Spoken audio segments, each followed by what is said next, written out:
तो बेटा अब हम लोग इसके एक न्यूमेरिकल पर आ गए हैं। न्यूमेरिकल में हमसे कहा जा रहा है an aircraft with a wing span of 40 metre flies with a speed of 1080 kilometre per hour in the eastward direction. Eastward मतलब ईस्ट डायरेक्शन में ये प्लेन जा रहा है at a constant altitude in northern hemisphere where vertical component of the earth's magnetic field is 1.75 into 10 to the power minus 5 tesla. Find EMF that develops between the tips of the wings.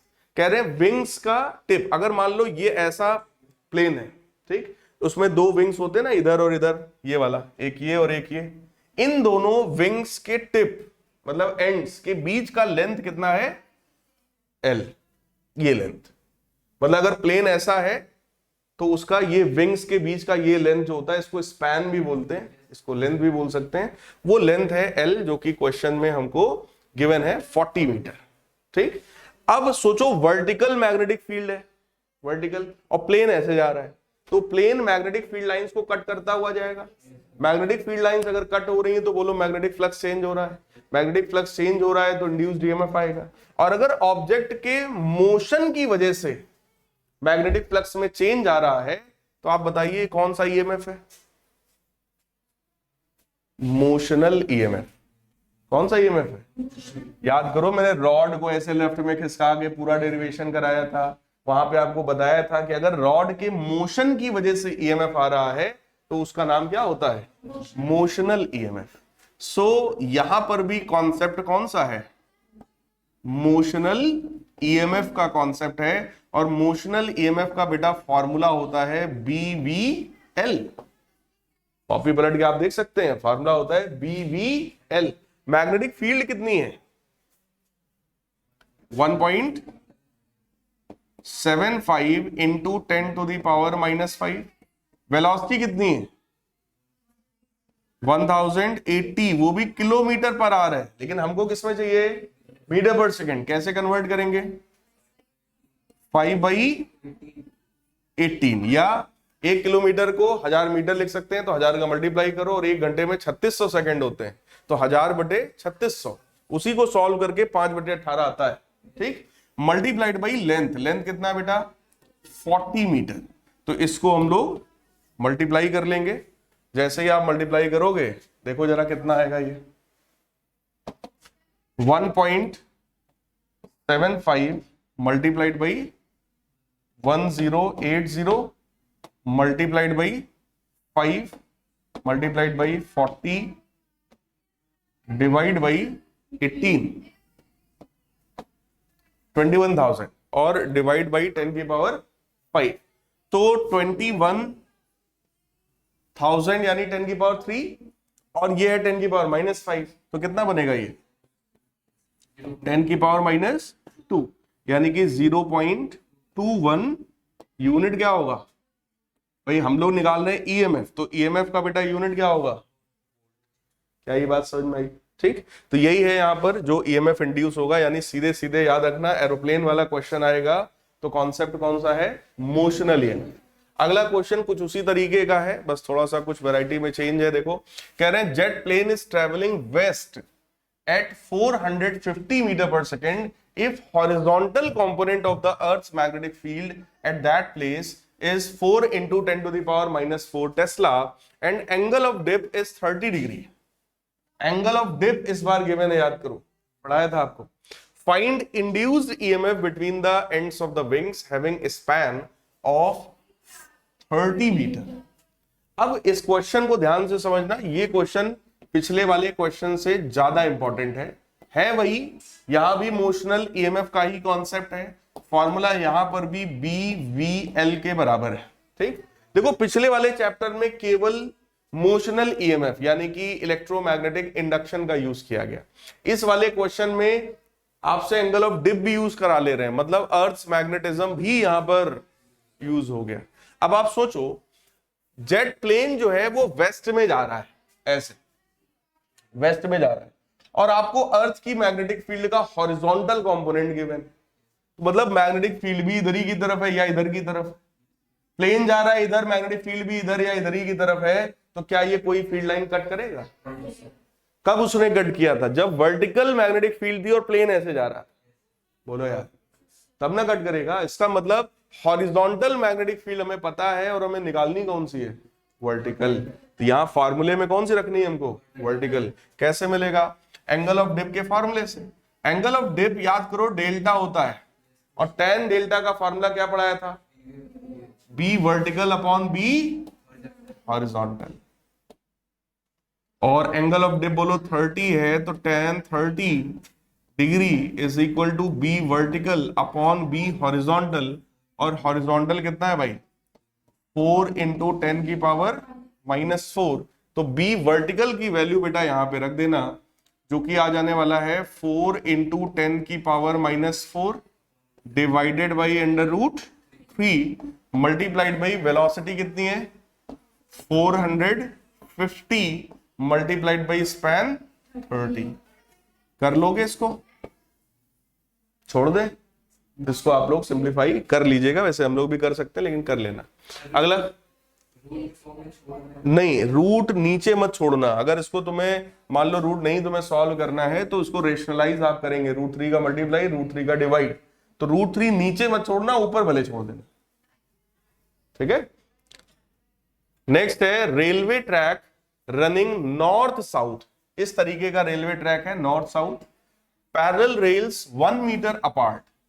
1 meter apart. Calculate value of the induced EMF between the rails when train passes at a speed of 90 km/h. The horizontal component of the Earth's magnetic field at that point is 0.3 into 10 की power -4 Weber per meter square. Angle of dip is 60 degree. अब आप सोचो, जो track है वो north south है, ऐसा north south track है, और मैग्नेटिक फील्ड जो हमको गिवन है अर्थ का, वो कौन सा गिवन है? Horizontal component. ट्रेन जो पास हो रही है ऑब्वियस है ट्रैक पे ही जाएगी। ट्रेन ऐसे जा रही है, मैग्नेटिक फील्ड ऐसे है, तो ये मैग्नेटिक फील्ड लाइंस को कट करेगा या वर्टिकल निकालने की जरूरत है? तो यहां एंगल ऑफ डिप फिर क्यों दिया है? कंफ्यूज करने के लिए। बात समझ में आया? Just for confusing. तो आपको यहां पे एंगल ऑफ डिप यूज करने की जरूरत नहीं है, क्योंकि वो बोल दिया उसने कि रेल जो है हमारा वो नॉर्थ साउथ डायरेक्शन में। अब रेल नॉर्थ साउथ है, मैग्नेटिक फील्ड हॉरिजॉन्टल है, तो वैसे ही कट करेगा। क्लियर? तो यहां आप सीधे सीधे फार्मूला यूज करेंगे। इंड्यूस्ड ईएमएफ का फार्मूला हो गया BVL। मैग्नेटिक फील्ड हमको पता है 0.3 इंटू 10 की पावर 0.3 इंटू 10 की पावर -4। वेलोसिटी कितनी थी ट्रेन की? 90 km/h, यानी 5/18 मल्टीप्लाइड बाई लेंथ कितना था? 1 मीटर। कर लोगे? हो जाएगा सॉल्व, ठीक। ये आपका यहां पे आंसर हो जाएगा। Next, conductor of length 1 metre falls freely under gravity from a height of 10 meter so that it cuts the line of force of horizontal component of the Earth's magnetic field, that is 3 into 10 to the power -5 Weber per meter square. Find the EMF induced in the conductor. Conductor में कितना EMF induce होगा, ये हमसे यहां पर पूछा जा रहा है। अब EMF देखो कैसे निकालोगे यार, कॉन्सेप्ट तो वही है। EMF कितना होता है? BVL। यहां पर चेक करो, मैग्नेटिक फील्ड पता है, वेलोसिटी नहीं पता है, लेंथ पता है 1 मीटर, लेकिन हमसे यह बोल दिया गया कि conductor of length 1 metre falls freely from a height of 10 metre. कहने का मतलब, अगर आप किसी भी ऑब्जेक्ट को, ये रॉड है मान लो, या वो कंडक्टर है, अगर इस कंडक्टर को मैं यहां से गिराता हूं, वो भी कितना नीचे? 10 मीटर। मतलब 10 मीटर की हाइट से अगर हम लोग इसको गिरा रहे हैं, तो नीचे आने में कुछ ना कुछ स्पीड एक्वायर कर लेता है। उसके लिए आप लोगों ने क्लास 11 में पढ़ रखा है, इनिशियल स्पीड यहां पर कितना होता है? 0। जब ये 10 मीटर नीचे गिरेगा, तो इस जगह पर बेटा स्पीड का फॉर्मूला बोलो, ये लगा सकते हैं, v² बराबर u² प्लस 2gh, जिसमें u 0 है, तो v की वैल्यू √2 इंटू g है 9.8 और h कितना है? 10। तो ये V मिल गया हमको। मैग्नेटिक फील्ड पहले से पता था 3 इंटू 10⁻⁻⁵, ये मैग्नेटिक फील्ड था। वेलोसिटी कितना हो गया, √400, कितना हो गया 90, 490, एंड वो सॉल्व होकर आएगा ना 490 मल्टीप्लाइड बाई लेंथ, लेंथ कितना है 1 मीटर। क्लियर है भाई? अगर ये 10 का मल्टीप्लाई करोगे 98 है ना, 98 इंटू 2, गड़बड़ लिख दिया मैंने, अच्छा 98 इंटू 2 196, 196 तो अंडर रूट भी शायद होता है 14 का, आई थिंक, है ना? तो वो 14 का होता है, तो यहां पर हम लोग को फिर इतना लिखने की जरूरत नहीं है भाई, ये हो जाएगा आपका 14। क्लियर? जो भी आए इसको हम लोग अपना आगे सॉल्व कर लेंगे। आगे बढ़े। कॉन्सेप्ट वहां मोशन इन स्ट्रेट लाइन का छोटा सा यूज उन्होंने कर लिया है बस। कह रहे 12 wires of equal length each 10 centimetre are connected to form a skeleton cube. मतलब 10-10 सेंटीमीटर के वायर्स हैं, उनको जोड़ करके क्यूब बना लिया। स्केलेटन मतलब सिर्फ वायर्स हैं, उनके बीच में कुछ नहीं है। ठीक, कह रहे if cube is moving with a velocity of 5 metre per second in the direction of magnetic field of 0.05 Weber per meter square, find EMF induced in each arm of the cube। बताओ भाई, question कुछ समझ आ रहा है कि नहीं आ रहा है?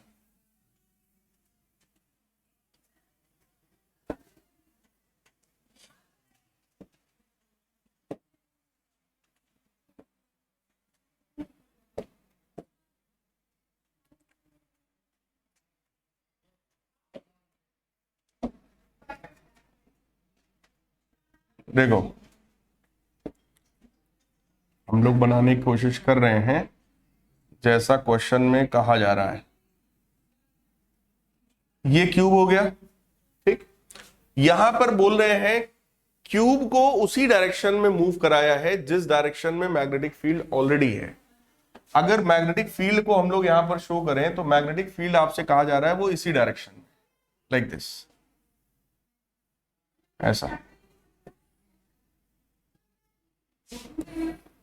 अब आप मुझे बताओ, जिस डायरेक्शन में मैग्नेटिक फील्ड है, अगर इस क्यूब को हम इसी डायरेक्शन में लेकर जाएं तो क्या कुछ मैग्नेटिक फ्लक्स आएगा?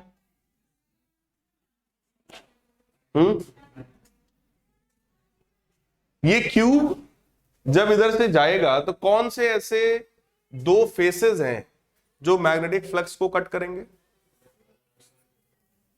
ये दो, यही दो कट कर रहे होंगे, ठीक। लेकिन एक चीज सोचो, इंड्यूस्ड ईएमएफ जो होता है वो change in magnetic flux upon time करके होता है ना। चेंज इन मैग्नेटिक फ्लक्स कितना होगा भाई? जितनी लाइंस यहां से जा रही है उतनी यहां से निकल रही है, फिर जितनी जा रही है उतनी निकल रही है। चेंज कहां कुछ हुआ? बोलो यार। और जब तक मैग्नेटिक फील्ड लाइंस चेंज नहीं होगी, मैग्नेटिक फ्लक्स चेंज नहीं होगा, तब तक वहां पर कुछ भी इंड्यूस्ड ईएमएफ नहीं आने वाला। तो पहले पार्ट का आंसर क्या हुआ? कोई फ्लक्स चेंज नहीं होगा। If the cube moves perpendicular to field then what will be the induced EMF? हाँ, अब मैटर है परपेंडिकुलर। अगर इस क्यूब को हम ऐसे ले जा रहे हैं तो अब आएगा, क्योंकि जब वो क्यूब यहां रहा होगा तो कुछ ना कुछ भाई फील्ड लाइंस को कट करेगा ना, हॉरिजॉन्टल। ये बिल्कुल वही एरोप्लेन वाला क्वेश्चन है, समझिए। अगर हॉरिजॉन्टल मैग्नेटिक फील्ड है और एरोप्लेन भी ऐसे जा रहा है तो फिर वो कट कहां कर रहा है? समझ रहे हो? कट वो तब करता है जब फील्ड कैसी हो, वर्टिकल, और ये हॉरिजॉन्टल जा रहा है। तो वैसे ही यहां पर है, अगर आप इसको वर्टिकल ऐसे लेकर जाओगे तब ये कट करेगा मैग्नेटिक फील्ड लाइंस। क्लियर? और उस कंडीशन में बताइए फिर ईएमएफ क्या होगा? That will be B V into L. Magnetic field कितना है? 0.05। वेलोसिटी गिवन है क्या? ये 5 मीटर पर सेकेंड। और लेंथ कितना होगा भाई? 10 सेंटीमीटर। तो कोई एक साइड का हमें लेंथ लेना होगा, 10 सेंटीमीटर डिवाइडेड बाई 100 कर लेंगे तो ये सिंप्लीफाई होकर आपका आंसर आएगा 0 से 0 कितना आएगा भाई 25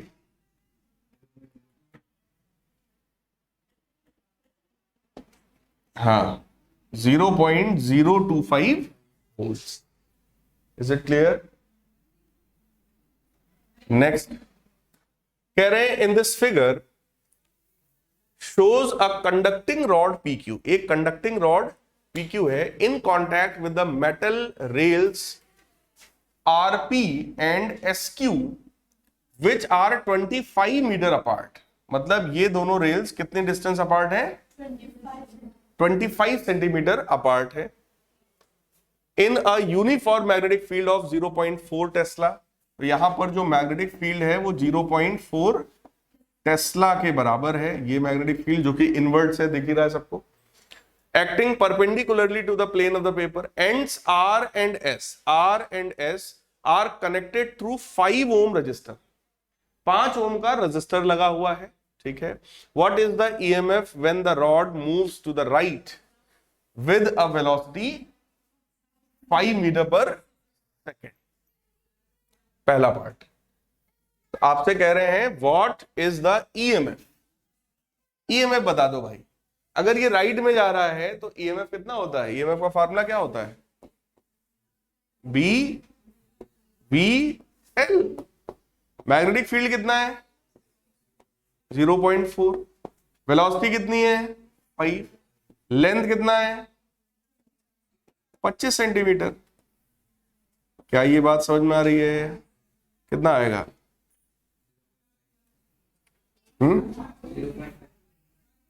0.5. देखो 125 बटे 100 यानी 1.25. 1.25 इंटू 0.4. हाँ सही है 0.5 करेक्ट है. 0.5 वोल्ट्स सही है. ठीक. फिर हमसे कहा जा रहा है what will be the magnitude and direction of the current through 5 ohm resistance. कह रहे हैं इसमें कितना मैग्नीट्यूड है करंट का और कितना इसमें क्या इसका डायरेक्शन है. तो आप पहले तो मुझे मैग्नीट्यूड ऑफ करंट बताओ. करंट का फॉर्मूला क्या होता है ईएमएफ अपॉन रेजिस्टेंस. ईएमएफ कितना है 0.5 वोल्ट और रेजिस्टेंस कितना है बेटा 5 ओम. तो क्या करंट 0.1 एम्पियर का हो गया. करंट का डायरेक्शन इंड्यूस्ड करंट का डायरेक्शन निकालने के लिए कौन सा रूल है फ्लेमिंग का राइट हैंड रूल. लगाओ फ्लेमिंग का राइट हैंड रूल. बोलो किधर आएगा करंट. इसमें बताओ मैग्नेटिक फील्ड अंदर थंब क्या शो करता है मोशन ऑफ कंडक्टर. ठीक या फोर्स. तो कंडक्टर किधर जा रहा है राइट में. बोलो यार. तो इंड्यूस करंट किधर आ रहा है फ्रॉम Q टू P. बोलो भाई Q से P की तरफ का डायरेक्शन है इंड्यूस करंट का. और अगर इसमें ऐसे जा रहा है तो इधर से घूम के इसमें कैसे जाएगा R से. तो हमसे यही पूछ रहे थे what is the magnitude and direction of current through 5 ohm resistor. तो आप कहेंगे सर डायरेक्शन है R2S. Any doubt. सही है. फिर हमसे कह रहे हैं if the rod moves to left with the same speed what will be new current. देखो रॉड को लेफ्ट ले आओगे विद सेम स्पीड तो करंट तो सेम रहेगा. डायरेक्शन चेंज हो जाएगी. अगर ये लेफ्ट आएगा तो बोलो अब इंड्यूस करंट किधर आएगा इसमें डाउनवर्ड्स. भाई इस बार लेफ्ट लेकर आ रहे हैं हम तो डाउनवर्ड होगा. इसमें डाउनवर्ड होगा तो इसमें. ठीक. So that will be from S to R in second case. बाकी करंट की वैल्यू सेम रहेगी दैट इज 0.1 एम्पियर. कर लेंगे इस तरह का कोई क्वेश्चन आएगा तो. चलिए आज इतना ही रखते हैं. ठीक है.